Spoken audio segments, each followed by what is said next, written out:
The ship came down through the clouds on a Tuesday morning. It was silver and smooth, shaped like a teardrop that had been stretched too long. It made no sound as it descended over the Swiss Alps and settled onto the snow-covered field where the world's leaders had gathered to wait. Ambassador Al stepped out first.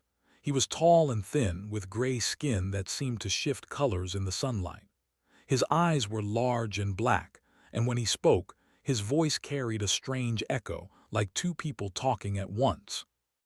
"We come in peace," he said, and the translators built into his collar turned his words into every human language at once. "We come to welcome you into the great family of the stars." The humans clapped politely. They had been preparing for this moment ever since their telescopes had spotted the alien vessels approaching from beyond Jupiter. They had written speeches and prepared questions. They had rehearsed diplomatic protocols and debated what kind of gift would be appropriate. Secretary General stepped forward to greet the ambassador. She was 63 years old, with silver hair pulled back in a tight bun and eyes that had seen too many wars to be fooled by pretty words. "On behalf of humanity," she said, "we welcome you to Earth." Al inclined his head in what might have been a bow. "Your world has much potential. The Council has been watching your species for some time. Your radio signals reached us many generations ago, and we have monitored your progress with great interest." "That's flattering," said carefully. "It is not flattery, it is assessment." Al gestured, and a hologram appeared in the air between them. It showed a vast spiral of stars with hundreds of points marked in different colors. "The Galactic Council governs this region of space. We have done so for 12,000 of your years. In that time we have brought peace and stability to countless worlds. We have ended wars. We have shared knowledge. We have lifted primitive species out of their darkness and into the light of civilization. And you want to do the same for us. We wish to offer you membership in our great community. There are, of course, certain requirements." The hologram changed, showing a long list of terms written in symbols that slowly translated into English. Read them carefully. Her expression did not change, but her hands tightened behind her back. The requirements were extensive. Earth would disarm all nuclear weapons within 1 year. Human population growth would be limited to 2% per century. All research into certain technologies, artificial intelligence, genetic modification, antimatter production, would be supervised by Council observers. Earth would provide a yearly tribute of raw materials and manufactured goods. Human vessels would be restricted to their own solar system without Council permission. And all decisions of the Council would be considered binding upon humanity, without appeal. "This is quite thorough," said. "The Council has had many thousands of years to perfect these arrangements. They ensure peace and prosperity for all member species." "I see. And what happens to species that don't accept these arrangements?" Al's large eyes blinked slowly. "All species accept. The alternative is unpleasant." Nodded as if this were perfectly reasonable. "Well, Ambassador, I'm sure you understand that we can't make this decision alone. We'll need to discuss it among ourselves. These terms would affect every person on Earth." "Of course, we are patient. Take whatever time you need to prepare for your integration." The ambassador and his delegation were given comfortable quarters in Geneva while humanity discussed its future. The discussions were not comfortable at all. In the United Nations chambers, delegates shouted at each other in dozens of languages. In government buildings around the world, leaders held emergency meetings that stretched through the night. In homes and cafes and bars, ordinary people watched the news and argued about what it all meant. Some said they should accept. The Council had technology far beyond anything humans had achieved. If they refused, they would be crushed. Better to submit and survive than to resist and be destroyed. Others said they should negotiate. Surely there was some middle ground. Perhaps some of the requirements could be softened. Perhaps humanity could prove itself valuable enough to earn better terms. But there were others who said something different. They said that humanity had not clawed its way up from the mud, had not survived ice ages and plagues and wars and near extinctions, just to hand over its future to strangers from the stars. They said that the Council's requirements were not protection but chains. They said that any civilization that demanded tribute and obedience was not offering partnership but slavery. In a small office in Lagos, an old general named Obi gathered a group of military leaders from around the world. They looked at the Council's fleet, which had taken up orbit around Earth. They counted the ships, 300 of them, each one larger than any vessel humans had ever built. They calculated the weapons those ships might carry, based on what little they had observed. "If we fight them," one American admiral said, "we'll lose." "Yes," General Obi agreed, "but will we lose everything, or will we simply lose the first battle?" The discussions continued for 3 months. Al waited patiently. He had done this many times before with many species. They always reached the same conclusion eventually. The strong ruled the weak. It was the natural order of things. When Secretary General finally requested a meeting, the ambassador was pleased. He prepared his acceptance documents and rehearsed his speech about new beginnings. The meeting was held in the same field where the aliens had first landed, which was now thick with summer grass. Came with only a small delegation, a few translators, a few advisors, and General Obi, who had insisted on being present. Al greeted them warmly. "I trust your deliberations were productive." "They were extensive," said. "And you have reached a decision."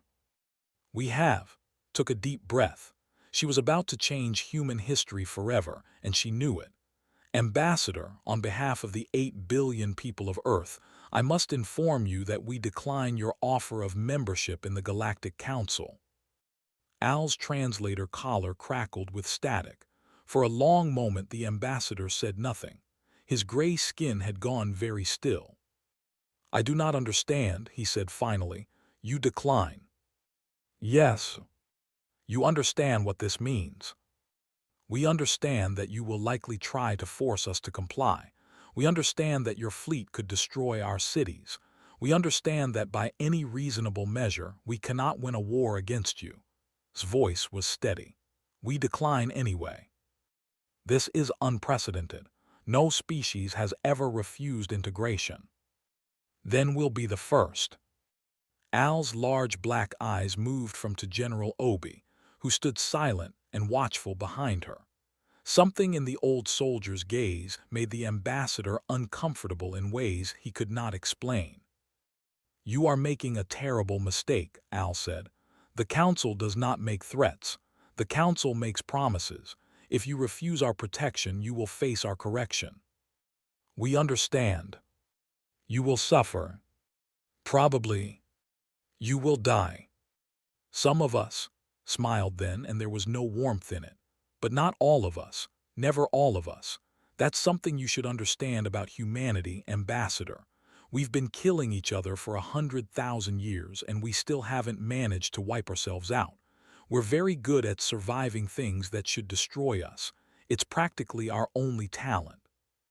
Al returned to his ship that evening.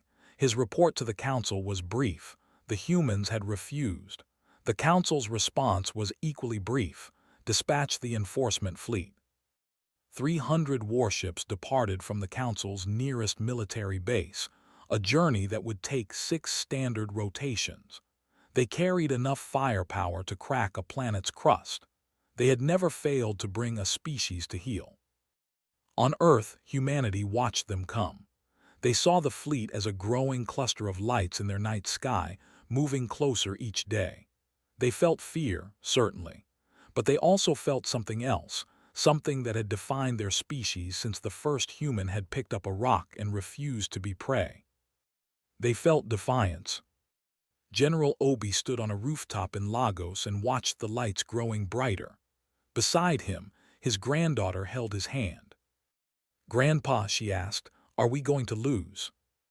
The old general smiled. "Probably the first few battles, but not the war, never the war." "How do you know?"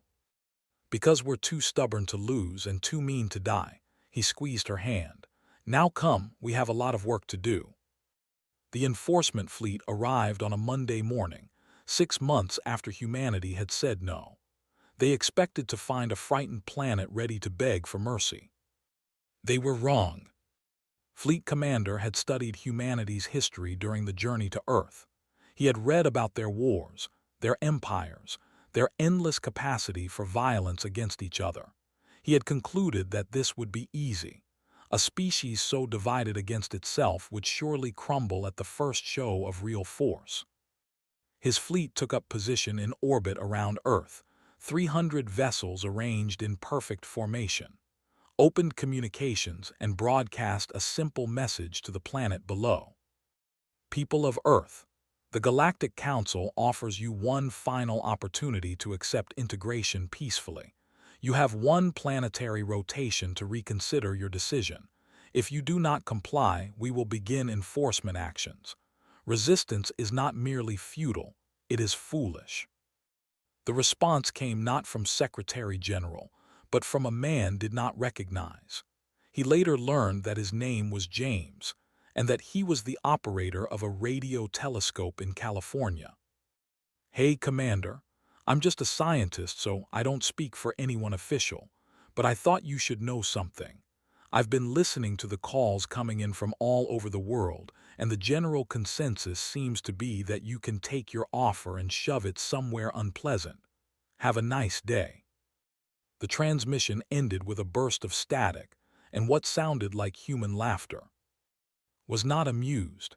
When the deadline passed without a formal surrender, he ordered the first strikes to begin. The Council's weapons were precise and devastating. They targeted military installations first, air bases, naval yards, missile silos. Within hours, the major powers of Earth had lost most of their conventional military capacity, expected white flags to start appearing immediately. Instead, the humans launched their nuclear weapons. The Council had known about human nuclear technology, of course. They had considered it primitive and dangerous, a sign of a civilization still in its violent adolescence. What they had not considered was that these crude fusion bombs would be so effective against their shields. Council shields were designed to deflect directed energy weapons, lasers, particle beams, plasma bolts. They worked by creating a field that absorbed and dispersed focused energy. But nuclear weapons were not focused. They were crude, messy explosions that released enormous amounts of heat, radiation, and kinetic force all at once. The shields could not handle so much chaos hitting them from every direction. The triumphant mandate was the first to fall. A salvo of 6 nuclear missiles struck it simultaneously, and the flagship's shields flickered and died. The next wave of missiles hit the unprotected hull. The ship broke apart over the Pacific Ocean, raining debris across 1,000 kilometers. Watched in disbelief. No primitive species had ever destroyed a Council warship. It should not have been possible. He ordered the fleet to target all nuclear launch sites for immediate destruction. But the humans had anticipated this. They had moved their weapons, scattered them across the globe, hidden them in places the Council's sensors could not easily detect. Submarines lurked in the deep ocean. Mobile launchers moved through forests and deserts. Missiles sat in disguised trucks on ordinary highways. Over the next week, 17 more Council ships were destroyed. Lost more vessels to Earth's nuclear arsenal than the Council had lost in the previous 3 centuries of peacekeeping operations combined. He changed tactics. If he could not simply overwhelm the humans with firepower, he would grind them down. He ordered his ships to target infrastructure, power plants, factories, communication networks. He would bomb them back to the Stone Age and let them starve until they begged for mercy. But the humans did not starve, they did not beg, they adapted. When the power plants were destroyed, they built generators from car engines and bicycle wheels. When the factories were gone, they manufactured weapons in basement workshops. When the communication networks fell, they used ham radios and messenger pigeons and children on bicycles. Every time destroyed something, the humans built something else. The ground invasion began 3 months into the campaign, had hoped to avoid it. Council soldiers were not designed for prolonged surface combat, but it was clear that orbital bombardment alone would not break human resistance. He would need to occupy their cities, control their populations, and crush any remaining opposition in person. The invasion force landed near what had once been Paris. The city was in ruins, but its people were not. Council soldiers found themselves ambushed at every corner. Humans attacked from sewers and rooftops, from rubble piles and subway tunnels. They used weapons the Council had never encountered: improvised explosives, chemical agents, traps that collapsed buildings on advancing troops. A retired schoolteacher named discovered that Council communications used a specific frequency range that could be disrupted with modified amateur radio equipment. Within weeks, resistance groups across the planet were jamming enemy signals, leaving Council units unable to coordinate. A group of engineering students at what had been the University of Tokyo figured out how to hotwire the engines of crashed alien fighters. They could not make the weapons work, but they could use the ships as flying bombs. Kamikaze attacks became so common that Council pilots learned to fear any human vessel approaching their formations. An elderly chemist in Brazil developed a compound that ate through Council armor like acid. She taught other chemists how to make it, and they taught others, until bathtubs and kitchen sinks across the world became munitions factories. Had expected the resistance to fade after the first year. Instead, it grew stronger. Humans who had never held a weapon learned to fight. Children who had grown up in peace became soldiers. Scientists who had studied the stars turned their minds toward destruction. And through it all, the humans kept learning. They captured Council weapons and took them apart. They interrogated prisoners and studied their technology. They reverse-engineered alien systems and built crude copies that worked just well enough. In a secret facility beneath the Andes Mountains, thousands of workers labored around the clock on humanity's greatest secret. They had salvaged enough Council technology to understand the principles of faster-than-light travel. They did not have the materials or the precision manufacturing to build a true starship. So they improvised. They built something ugly and brutal, held together with welding torches and desperate hope. It would not win any prizes for elegance, but it would fly. The ship launched at the end of the 4th year. Sensors detected it rising from South America, and he ordered immediate interception. But the human vessel was faster than it had any right to be. Before his ships could respond, it had jumped beyond the orbit of Mars. The crew knew they were unlikely to survive. The ship systems were unreliable, its weapons were untested, and they were flying into the heart of Council-controlled space. But they also knew that their survival was not the point. The point was to send a message. The human ship attacked a Council supply convoy near Jupiter's moons. It destroyed 3 cargo vessels before it was finally brought down. All 27 crew members died. But before they died, they broadcast a transmission that every ship in the system could hear. "This is the free people of Earth. You tried to make us kneel. We refused. You tried to destroy us. We survived. Now we're coming for you. This is just the beginning." Fleet Commander read the transmission report in his quarters. For the first time since arriving at Earth, he felt something he did not recognize. It took him a long time to realize it was fear. 12 years had passed since the Council's fleet first arrived in Earth's skis. The blue planet they had expected to conquer quickly had become something else entirely. A wound that would not stop bleeding, a fire that would not stop burning. Fleet Commander was long dead. He had been recalled to the Council after the 5th year of failed operations, and had died shortly afterward under circumstances that were officially listed as natural causes. His replacements had fared no better. Some had been killed in action. Others had simply given up and requested transfers to quieter postings. None of them had managed to break Earth's resistance. The Council had thrown everything it had at humanity. 300 ships had become 500, then 1,000. The greatest military force in the Spiral Arm had been deployed against a single planet that had not even developed faster-than-light travel when the war began. But humans learned fast, too fast. In the mountain fortresses of Switzerland, human engineers had perfected their version of Council engine technology. In the underground factories of China, workers assembled vessels by the hundreds. In the shipyards hidden beneath the ice of Antarctica, the first true human warships took shape. These were not the desperate, improvised vessels of the early years. These were something new, something that married Council technology with human design philosophy.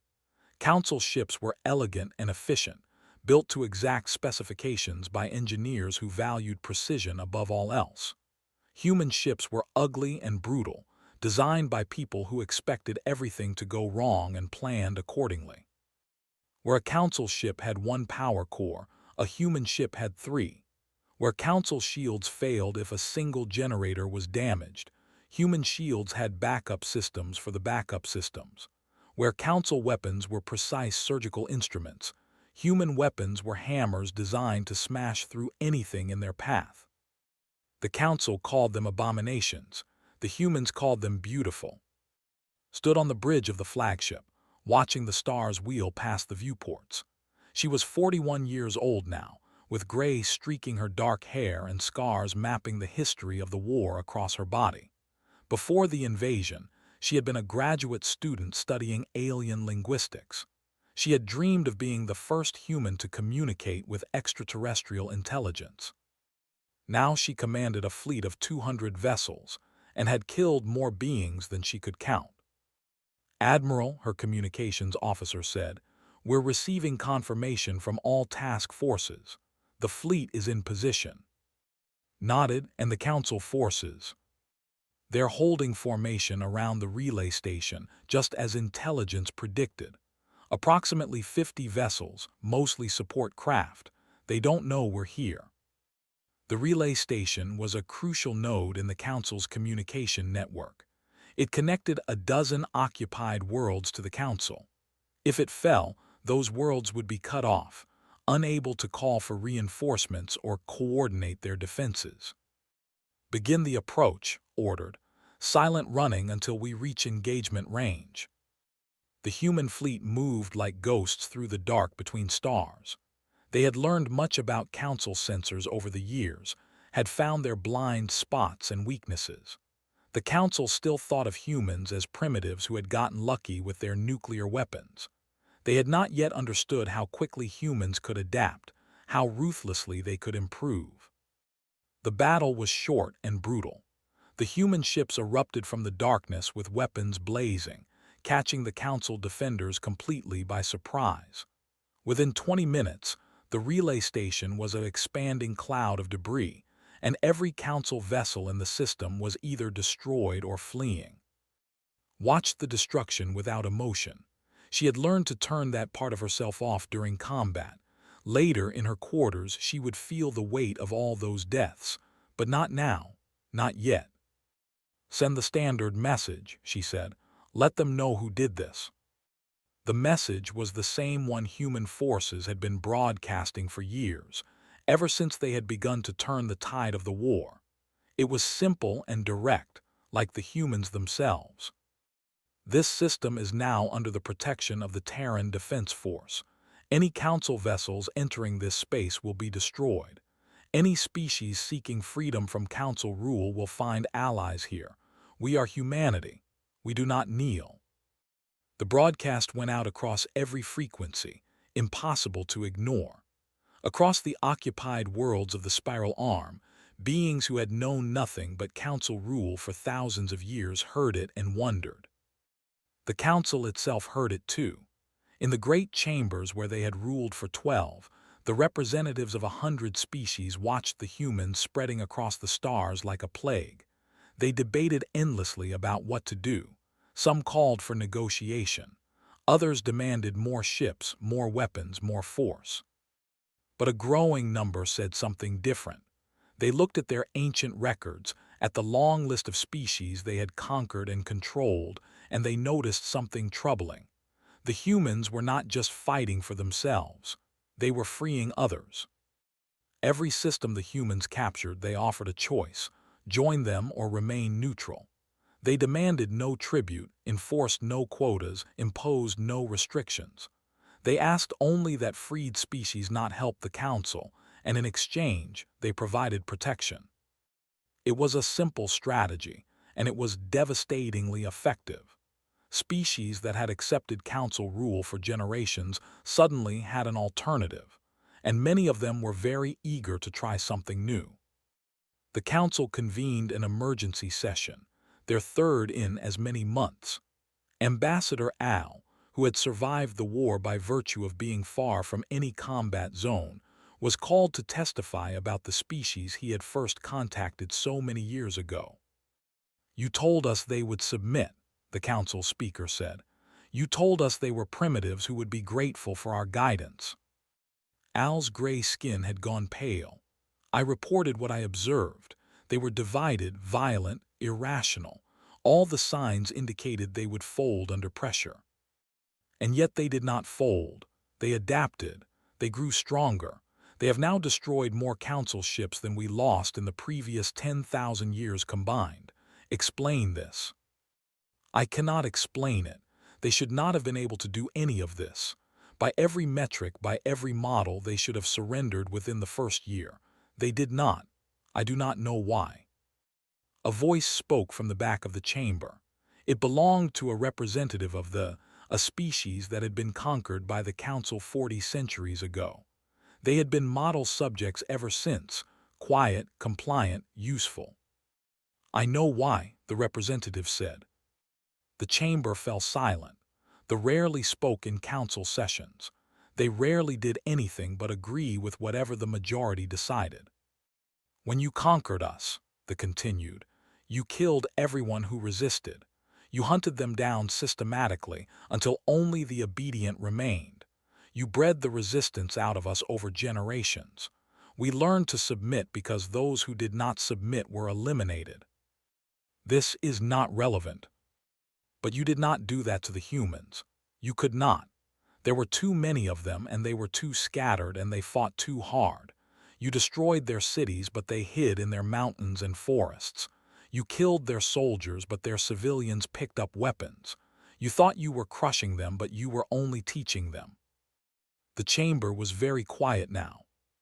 "You taught them that the galaxy is dangerous," they said. "You taught them that they cannot trust anyone but themselves. You taught them that the only way to be safe is to be strong. And now they are strong, stronger than you ever imagined, and they remember what you tried to do to them." The representative stood, and for the first time in 4,000 years, looked directly at the council speaker without lowering its eyes. "They are coming for you, and I think I will enjoy watching." The human fleet reached council space 6 months later. 200 ships had become 400, then 600, as more species joined the fight against their former masters. The fleet that approached the Council was the largest military force ever assembled in the history of the galaxy. Broadcast her message from the bridge of her flagship, knowing that billions of beings across 1,000 worlds were watching. "People of the Council," she said, "my name is, 12 years ago your ambassador came to my planet and offered us a choice: submit or be destroyed. We chose neither. We chose to fight, and we won." She leaned forward, and her eyes were hard as stone. "You taught us something valuable. You taught us that the galaxy is not safe, that there are powers who believe they have the right to control us, to limit us, to decide what we are allowed to become. We reject that. We reject you." The fleet spread across the sky of the Council like a storm rolling in from the horizon. The Council's remaining defenses mobilized to meet them, but everyone watching knew how this would end. The humans had not come this far to lose. "Earth is not your subject," continued. "Earth is not your colony. Earth is not your concern. But from this day forward, every species you have subjugated, every world you have claimed, every civilization you have diminished, they are our concern." She smiled, and there was no mercy in it. "You tried to put a leash on humanity. You failed. And now you are going to learn what happens when humanity slips the leash entirely." The battle for the council lasted 3 days. When it was over, the council's government had surrendered unconditionally. The great empire that had ruled the spiral arm for 12,000 years had fallen to a species that had not even known other intelligent life existed when the war began. In the years that followed, humans spread across the stars. They freed the conquered and protected the weak. They built something new, not an empire but an alliance of equals, where no species ruled another and all voices could be heard. They never forgot what had been done to them. They never forgot the fear and the anger and the desperate struggle for survival. But they also never forgot what they had learned about themselves, that humanity was capable of more than anyone had imagined, that their greatest strength was not their weapons or their technology, but their absolute refusal to give up. The galaxy had tried to control Earth. It had failed. And humanity would make certain it never succeeded again.